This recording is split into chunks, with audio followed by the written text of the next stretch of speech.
दुनिया आज एक ऐसे नाजुक मोड़ पर खड़ी है जहां लफ्जों की ताकत कमजोर पड़ चुकी है और बारूद की गूंज बुलंद हो रही है।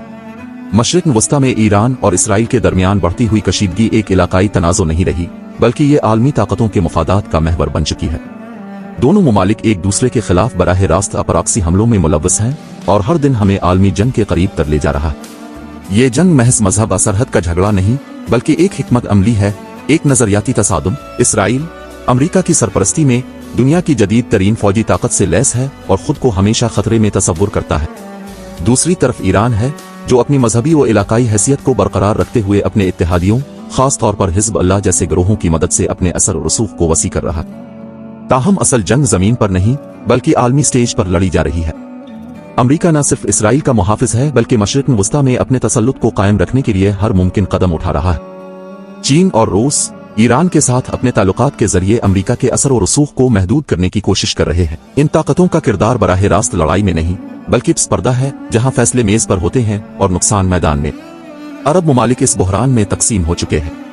कुछ इसराइल के करीब जा रहे हैं, माशी व अस्करी मुफादात की बना पर, जबकि कुछ ईरान के करीब हैं या अपनी सियासी मजबूरियों की वजह से खामोशी इख्तियार किए हुए हैं। लेकिन इन सब फैसलों का बोझ इन लोगों पर पड़ रहा है जो ना तो किसी हुकूमत का हिस्सा हैं और न किसी फौज की। उनका जुर्म सिर्फ ये है कि वो जंग के बीच में आ गए।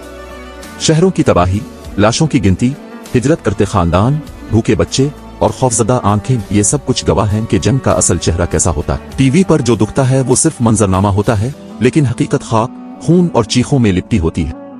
अगर हालात इसी समत में बढ़ते रहे तो दुनिया को तीसरी आलमी जंग का सामना करना पड़ सकता है। एटमी हथियार, तबाहकुन हेर और नई जंगी टेक्नोलॉजीज एक ऐसी दुनिया तश्कील दे सकती है जिसमें इंसानियत के लिए कोई जगह ना बचे।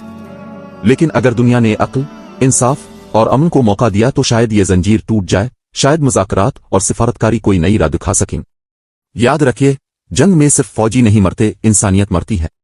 असल दुश्मन सरहदों के पार नहीं, हमारे अंदर हैं, गुर्बत, नफरत, जहालत। अगर दुनिया ने इन दुश्मनों को पहचान लिया तो शायद हम आने वाली नस्लों के लिए एक महफूज, रोशन और पुरअमन दुनिया छोड़ सकें। अगर